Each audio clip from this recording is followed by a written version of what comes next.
Hey guys, welcome back to the channel. My name is Ryan Rice. On this episode, I want to go over with you a small upgrade I'm going to do to my kayak once again.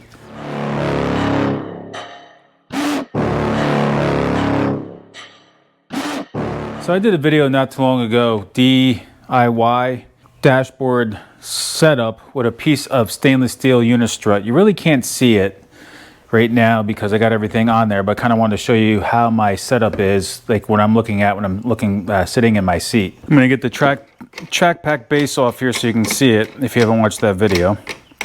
I will put it at the end of this video too as well in case you want to check it out. But that's it. This is a simple piece of stainless steel unistrut and some Yak Attack T-Track nuts with the thumb screw. So it's easy removable when I want to take it off, which I probably never will. You know, the main reason for buying this kayak was to take my son out in a tandem setup with the Nucanoe Unlimited. But I've learned along the way that he doesn't like spending that much time on here. He gets bored. I mean, he's only 5 years old, so I don't blame him.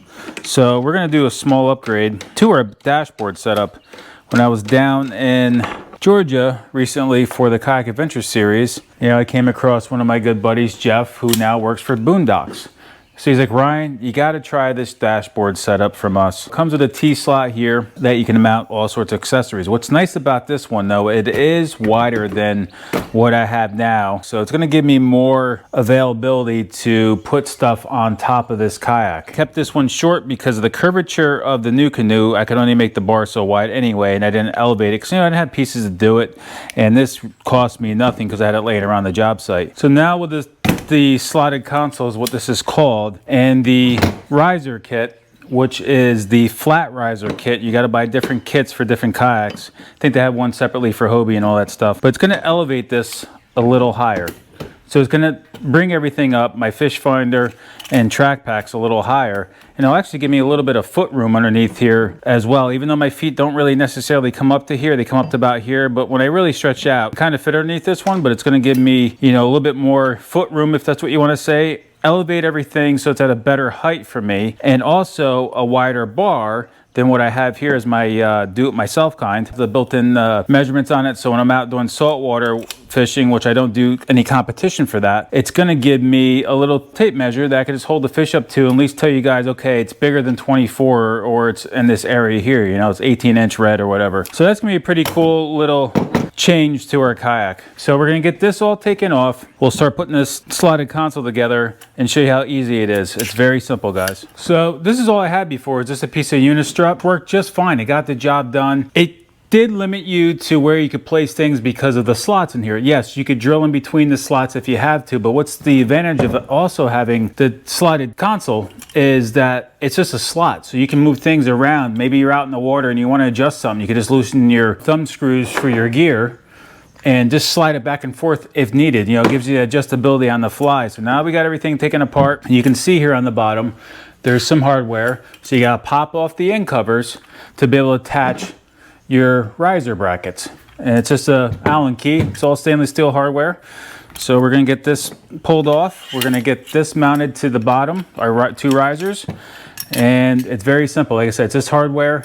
You got to open the bottom up because it's a slot. You got to be able to take those end caps off so you can loosen the hardware and then get back to your nut, if that's what you want to call it, T-nut, on the inside of this bar and get it reconnected to your riser. Not a big deal. Just take some Allen keys, so we're going to go get those now. So the size you need for the bottom screws is a 3/16 Allen key. So we're going to get these loosened up.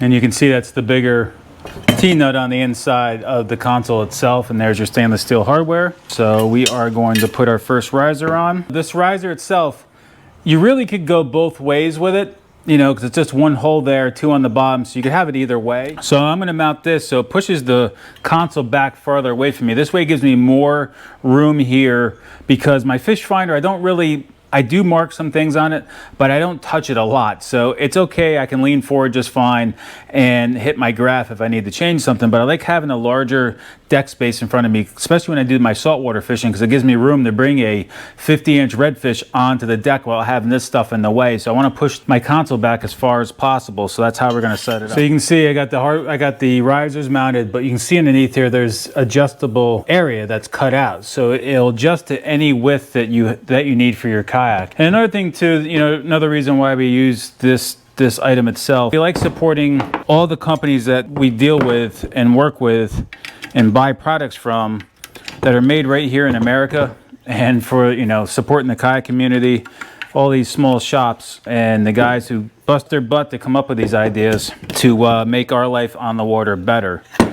So we just got to loosen these up a little bit. Obviously you want to leave them loose till you mount it to your kayak itself. So we just got to make sure we have some adjustability here. I've been using Boonedox products for 8 years now. I've had a landing gear, you know, the landing gear itself, which is this. I have an install video on this, which is my wheels for my kayak. That's how I get it to the water most of the time, even with having a trailer.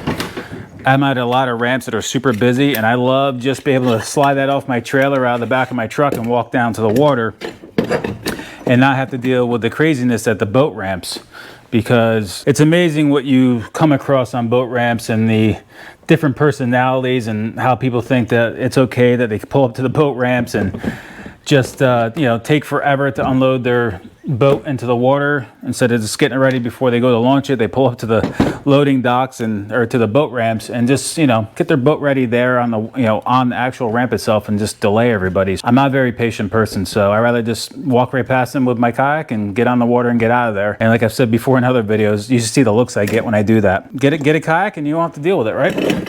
And then the next hardware they give you is just a bunch of little T-nuts, stainless steel screws, and lock washers.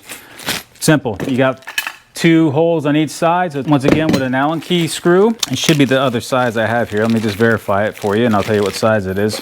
It is the other size, which I thought, which is for the screws themselves going onto the deck, is 5/32 is what you need to get those on. So we're gonna get these all set up, get all the T-nuts in there, get it on the kayak, do our final adjustments, and then we will get our other, you know, set back up our other equipment that we just took off the piece of unistrut, and then we'll show you our final setup again. I got one other little product I want to see if it will fit on this bar as well, or it may go to the track itself on the Nucanoe amongst it here. So the way my kayak is set up, I gotta use a little right angle Allen key to get underneath the front one, the way the Nucanoe is set up, instead of using my T-handle Allen key. Not a big deal. So one little problem I noticed when I was tightening these down, that the screws weren't going all the way flush. I'm like, oh, I know why. So the screws are a little bit too long from Boonedox for the Nucanoe track. Everybody's track is a little bit different. So we're gonna make that difference up with just a flat stainless steel washer, so the screws will tighten all the way down. Jeff or Boonedox, if you guys are listening or watching this, for the Nucanoe itself, you need to have some kind of spacer, whether it's a washer or a plastic spacer or something for the Nucanoe track. I'm sure that's across all their track, because the screws that you send out are too long and won't tighten this or allow this to tighten all the way down. The screws bottoming out on the track itself. All right, now we should be good. So we're gonna tighten these down and move onward. So if you've seen in my truck setup videos, and this is why I carry Milwaukee pack outs on my ladder rack that holds this type of hardware, because if you're out traveling the road and you break something, you actually have that extra hardware with you. And that's why I do that, because once again, like I said, I'm not patient. So if something breaks on me and I'm in a tournament and I'm staying at an Airbnb or something like that in the middle of the woods, and you're like, you know, 100 miles from the next hardware store that may not have what you need, that's why I carry it with me. So it's always important when you're on the road, going out camping, fishing, etc., to carry extra hardware with you that you will cover most of your items on your kayak. And now we got the risers tightened up. All right, now that I have everything tightened down to 1,000 foot-pounds per screw, because I do everything super tight, I'm going to start putting my gear back on this setup. So the one item I want to show you that I'm going to add to this is the Yak Gadget Micro Track lure and tool holder. One thing I do want to point out, which I didn't have the availability before to do that, with the track pack, you can see you got the slots in it. So obviously the slots are going to give you more adjustability. I can now, if I want, really move this track pack all the way to the end of this rail and actually overhang it and make even more room on this console for more gear. And I may do that. I'm gonna, you know, it's just an initial setup in the garage, but I may change this on the water. But I just wanted to show you that option with the track pack with their slots in it. You know, spread them out as far as possible to give you the best securement to the kayak. But I can now slide this off the edge of that console, overhang it, and have more room on that console for more stuff. So this is where I keep my net, and with the track pack sitting up here, the double setup, I would have to move the track pack every time I wanted to, or sorry, I would have to move the net handle every time when I want to open the top track pack. Definitely gave me a lot more room. It would have been cool to put both track packs up there, but I feel like if I move the net somewhere else, it'll totally screw me up and it'll screw up my juju, and I'll end up losing the fish. So I really wanted to keep both track packs up there, but oh well. So what I did is what I showed you before is I offset this track pack here, and it gave me the availability to put my AR tube in between my fish finder and my track packs, because that's where I throw my rods in when I'm staging them, tying lures on.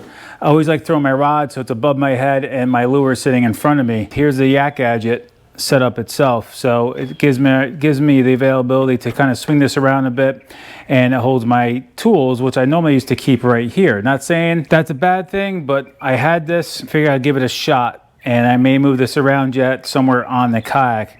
But this is just my initial setup. When I get on the water, I'll probably do some changes, maybe move things around. But I do like it elevated now. I do like having a little bit more room underneath the console itself to really stretch out, put my feet underneath there, and not have to worry about hitting anything. It now gives me the option to add more things that I didn't have before, having the shorter piece of unistrut, which kept me down here. So now you can see I can offset some things and really squeeze some more items on here. If I did put the other track pack up here and offset it off, I would, you know, be able to put another, maybe a rod stager over here, or maybe even move my net handle here and have the track pack there. That's an option too. I just thought about that as I was saying it out loud to you. So I'm not going to bore you with moving things around. That's going to be minor adjustments that I do on the water. But yeah, that might be a good option to put this up here.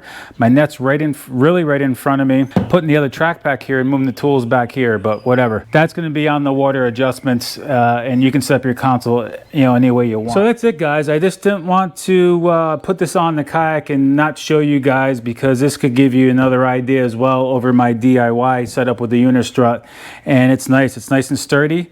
But like I said, it's how to use a washer to shim that screw, because it's a little bit too long for the Nucanoe track. And I will talk to Jeff about that and to see if they can do like a separate Nucanoe kit to have either a plastic spacer or a shorter screw, one of the two, whatever's a cheaper option for them, which would probably be having a shorter screw. So that's it, guys. Just a small upgrade to the kayak. It's actually a pretty big upgrade for me. I may move that net handle up there. I keep looking at it and keep thinking about it, but yeah, that's gonna be when I get out in the water next time and have a little bit extra time to do that. That's it, guys. I hope you guys enjoyed this video. If you did, drop a comment, hit that thumbs up, all that good stuff to help this video get out there to YouTube so others can see it as well. As always, be safe on the water, and I'll catch you on the water. See you guys soon. Thanks for stopping by.